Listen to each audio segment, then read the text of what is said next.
Okay, I'm just going to have a quick bitch about the Man Booker Longlist 2018. And then I'm going to tell you what I'm reading, and then I'm going to drink a cup of tea and read some of the new submissions for the Republic of Consciousness Prize for Small Presses.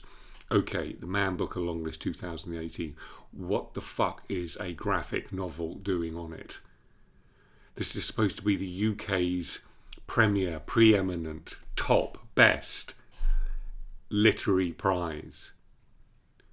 Graphic novels are not literary fiction. They are words and pictures.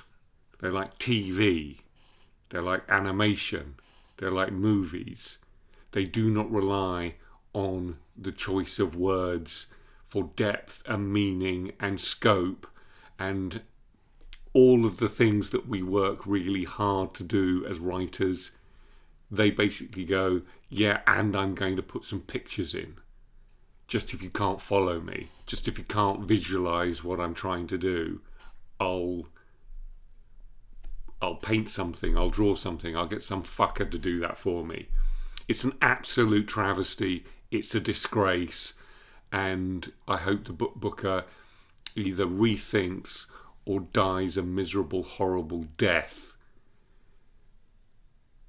Strong, I know. But think about it. Writers spend their time trying to create sentences that reveal or disclose the material world or the psychological world. It's about the making of sentences. It's about the making of paragraphs. It's about the making of stories using words. You can't even set these things as they're not even novels. The novel is, for better or worse, a highly flexible, fixed thing. It's just, I don't know, it makes me want to fucking give up.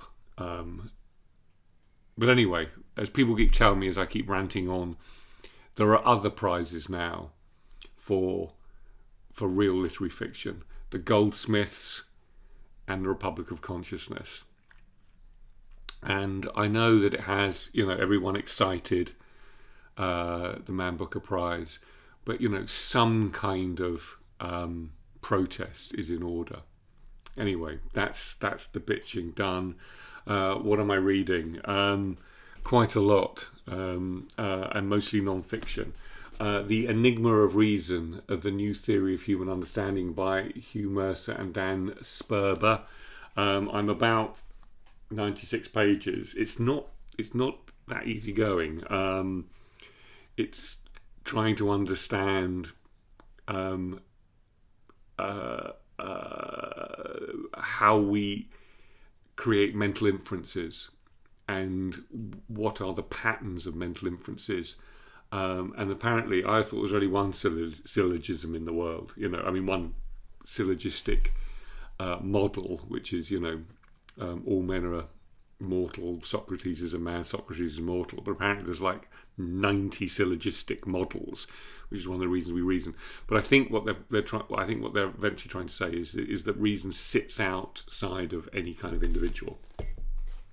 I'm then reading Antonio Damasio's the lovely title, The Feeling of What Happens, Body, Emotion, the Making of Consciousness. I'm not very far in this either, but what he's trying to do, I think at least in the first half, is he's essentially saying that we spent too much time in the late 20th century thinking about the brain and not thinking about how mind works, and whether etc. There's a lot to get through, so I'm going to go on with this. This is extraordinary. I'm only 110 pages through this. In Over Our Heads, The Mental Development of Modern Life by Robert Keegan, who's a educational developmental psychologist at Harvard, who comes out of the Piaget world of essentially Piaget looked at kind of cognitive development in young people, and Keegan's looking at emotional development aligned with cognitive development in older people. And essentially he's come up with these these kind of orders of consciousness. Interestingly, and I haven't got to it there, but I've seen it in a video. He actually thinks there is a new order of consciousness which is only available to people in middle age, and it's worth thinking about the idea that that as we get older, we have access to orders of consciousness. Now, if we don't apply them to ourselves, we kind of miss that point. And his most important kind of, if I wanted to kind of condense this into one phrase, it's this extraordinary notion that that he says we need to have ideas rather than be had by ideas.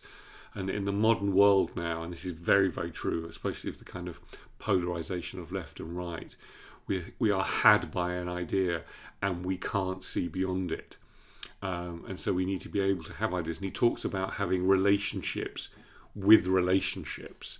And therefore we actually think we're having, we're in a relationship, whether it's social or paternal or whatever, or emotional, and we think and being in the relationship is not good enough, that we actually have to have a relationship with the relationship. It's life-changing stuff. It's really, really extraordinary. Then we have this Lost Connections by Johann Hari, the Uncovering the Real Cause of Depression and the Unexpected Solutions. I suffer from depression. This is written in quite a kind of popular way. Forgive me, which I struggle with. But he's essentially saying, and I think he's true, he's laying out the evidence why SSRIs, the current cohort of antidepressants, probably don't work. And he's trying to lay out the social and environmental issues for depression. And if we can kind of alter them, then actually our depressions are, this has been, this was talked about in the 60s and the 70s, that depressions come from societal pressures or societal alienation. But it's a really strong piece of journalism, as it were, kind of long form journalism. Okay, so there's that. Then there is The Kingdom by Emmanuel Carrera. I read his extraordinary biography of Limonov, the Russian dissident.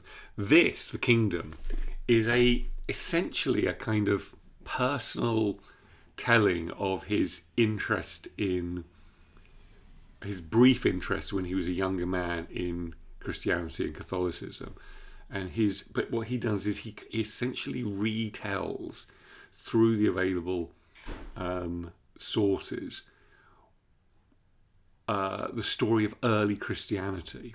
So he basically, it's a sort of really kind of odd idea, but he's essentially going, let's look at the Acts of the Apostles and the letters of Paul and the very historical records, and just actually have a look at how Christianity became an outlying Jewish sect directly after Jesus's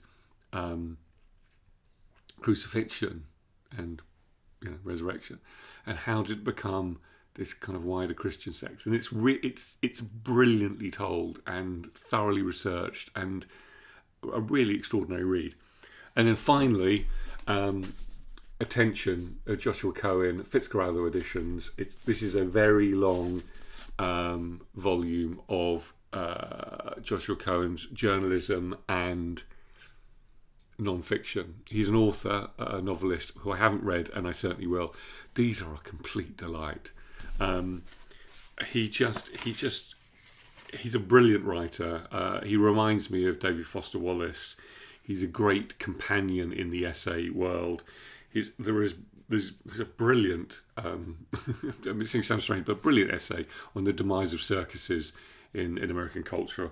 A great essay on Atlantic City and Donald Trump. Brilliant on Bernie Sanders.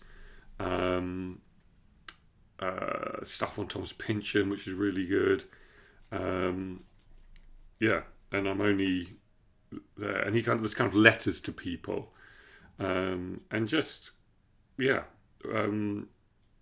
It's just very, very good. It's just, if you just kind of want to read non-fiction at essay length, and you're willing to kind of go, I'm going to trust the writer no matter what the subject, then, sorry, it's my dog passing, one of my dogs passing, then he is a brilliant companion, and I highly recommend it.